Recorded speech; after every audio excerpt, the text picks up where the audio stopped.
विवेक चूड़ामणि। पिछला जो प्रकरण था वो था विज्ञान में कोश।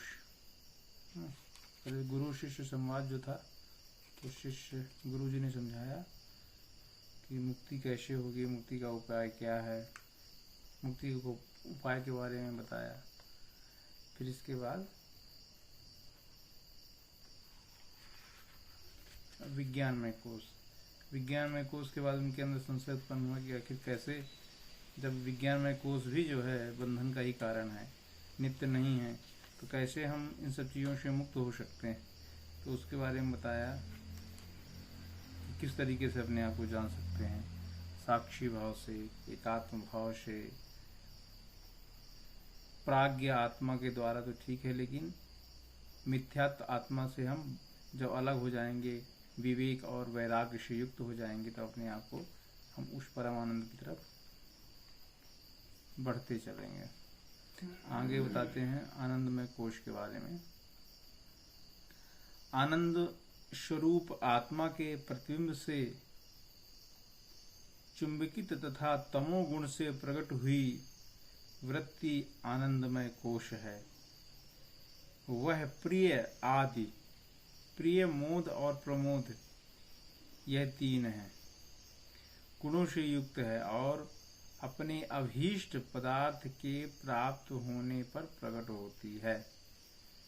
पुण्य कर्म के परिपाक होने पर उसके फलस्वरूप सुख का अनुभव करते समय भाग्यवान मनुष्यों को उस आनंदमय कोश का स्वयं ही भान होता है, जिससे संपूर्ण देहधारी जीव बिना प्रयत्न के ही अति आनंदित होते हैं।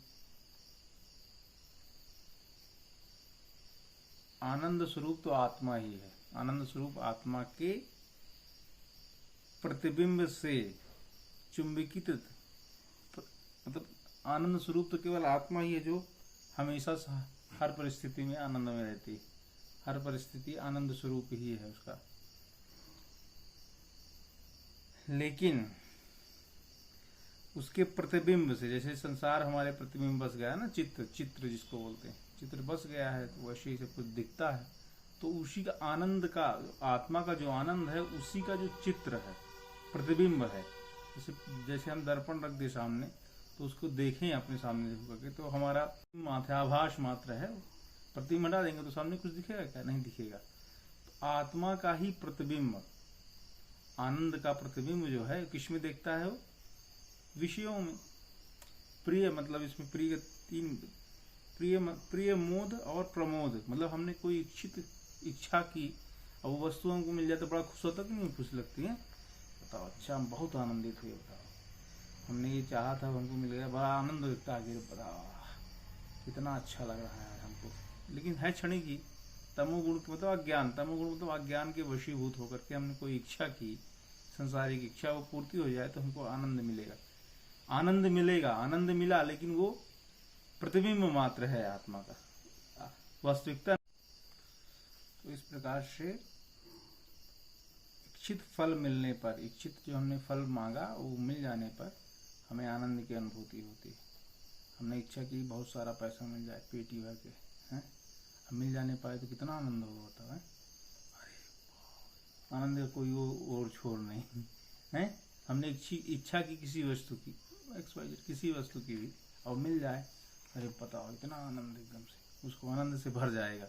लेकिन वो आनंद मात्र प्रतिबिंब मात्र है, जैसे ही वो हटेगा फिर आनंद खत्म हो जाएगा।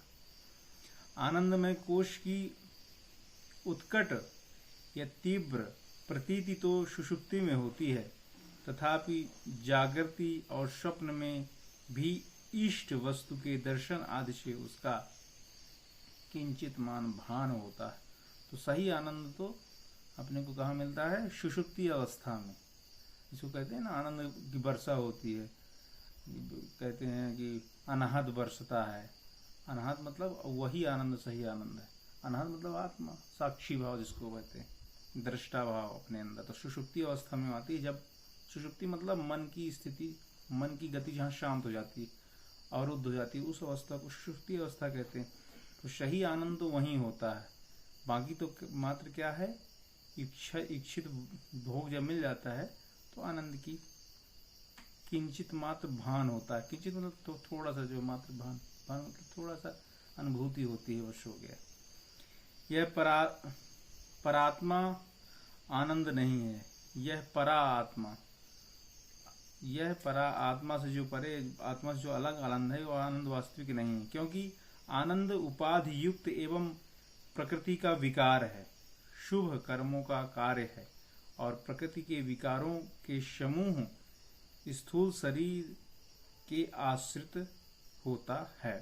कौन सा आनंद? जो आत्मा से अलग है, आत्मा से परे है, वस्तुओं का आनंद, इच्छाओं का आनंद, ये केवल मात्र उपाधि है आनंद की। आनंद की उपाधि मतलब जैसे भाई, जैसे सोना है, सोना तो वास्तविक सोना हो गया, लेकिन उसकी उपाधि मात्र, जैसे कोई आभूषण बना दिया जाए, भाई बाली बन गई, तो बाली तो उसका नाम है, लेकिन उसमें कौन है? उपाधि है उसकी, सोने की, है ना, कि सोने की बाली बन गई। तो है मूल तो उसमें क्या है? सोना ही है, उसका तत्व जो है, उसकी उपाधि मिल गई कि वो बाली बन गई। इसे मिट्टी का बहुत सारे चीजें बना दी गई, तो वास्तविकता तो उसमें मिट्टी ही है, लेकिन उपाधियां मटका बन गया और कुछ और बन गया, कुछ पात्र बन गया, कुछ बहुत सारी चीजें, मकान बन गया। तो वो अलग अलग सब चीजें उसकी उपाधि हैं, लेकिन उसमें मूल रूप से कौन है? मट्टी ही है। ऐसे ही आत्मा, आनंद जो है आत्मा का स्वभाव है, आत्मा का स्वभाव है, लेकिन वो विभिन्न रूप, हर तरह के रूप जो है धारण कर लेता है। तो जो वास्तविक चीज उसके अंदर निहित है, अगर हम उसको पकड़ेंगे, दृष्टा भाव को, तो फिर वो आत्मा तो उपाधि जो कहा गया, उपाधि युक्त प्रकृति का विकार है, शुभ कर्मों का कार्य है। जो हम अच्छे कर्म करते हैं उसके इच्छित फल भोग मिलते हैं, हमको क्षणिक आनंद मिलता है, हम आनंद से भर जाते हैं। हमने कोई शुभ कर्म किया तो उसका भोग मिलता है। श्रुति के अनुकूल युक्तियों से पांचों कोशों का निषेध कर देने पर उनके निषेध की अवधि रूप शुद्ध बोध स्वरूप साक्षी आत्मा बच रहता है। वही मतलब हर चीज को हटाते जाओ अपने ज्ञान के माध्यम से। जो श्रुतियां मतलब जो अपने वेद पुराण शास्त्र जो कहते हैं, उनका अध्ययन करते करते हमारी बुद्धि इतनी परिपक्व हो जाए, इतनी दृढ़ हो जाए, एकदम पक जाए एकदम से, जिसको ऋतंभरा तत्व प्रज्ञा कहते हैं, जिससे सारे विकार निषेध हो जाए, खत्म हो जाए, साफ हो जाए अपना अंतःकरण, मलिन जो चित्त है एकदम से स्पष्ट हो जाए, साफ हो जाए, तो फिर वो शुद्ध आत्मा, शुद्ध आत्मबोध जो हमारे अंदर झलकने लगता है।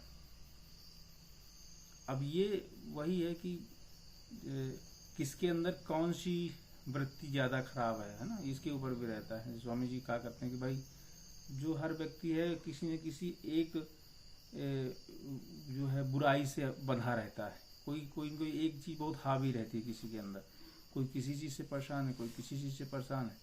तो उस चीज का निषेध कैसे हो, वो अपने अंदर से आत्मचिंतन करके कैसे उसको खत्म करता है, और तो वो उसके लिए वो मार्ग कहलाता है, वो शोध का विषय कहलाता है। उसने उस माध्यम से जाकर के और उस चित्त को उस तरीके से साफ किया, उस विकार को अपने अंदर से खत्म किया, तो अपने अंदर बोध स्वरूप जो है वह बोध प्राप्त हो जाता है उसको। जब सारे मलिन विकार खत्म हो जाते हैं, निषेध हो जाते हैं, तो उसके अंदर आत्मा का बोध, आत्मा का आनंद, आत्मा का आनंद जो है वही केवल शेष बचता है। बाकी सब चीजें निषेध हो जाती, अलग हो जाती, उसके अंदर से खत्म हो जाती।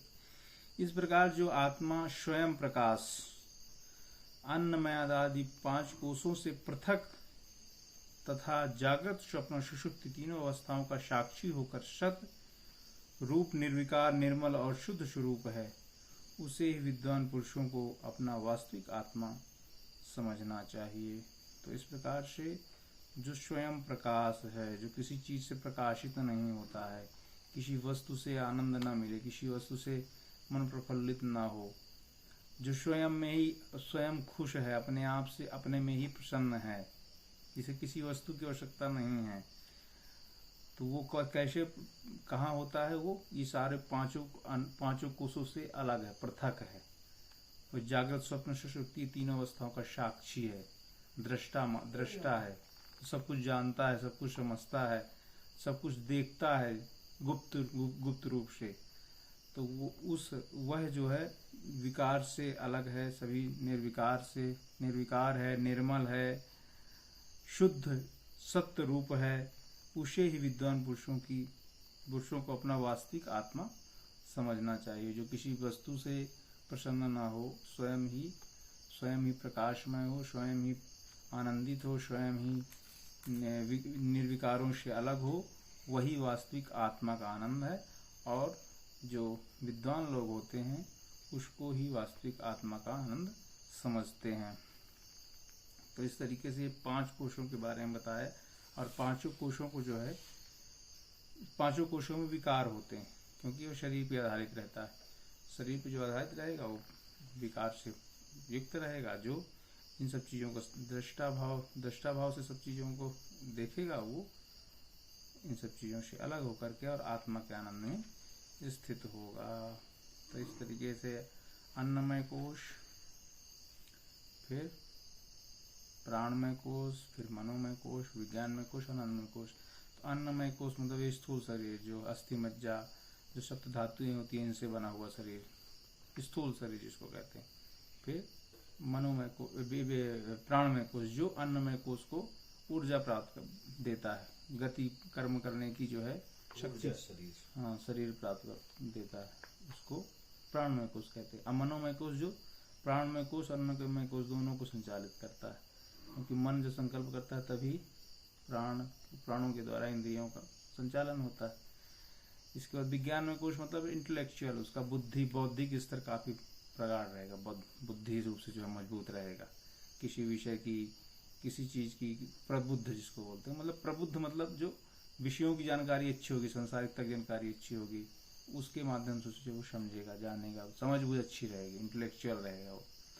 इसके बाद जो हो गया विज्ञान के बाद आनंदमय कोश, आनंदित होगा, हर चीज़ों में आनंदित होगा। अगर विषयों में आनंदित होगा तो दुखी भी होना पड़ेगा, क्योंकि जब वो वस्तु तो मिल गई तब तो आनंदित हो गए, लेकिन जब वस्तु दूर जाएगी तो दुखी भी होना पड़ेगा।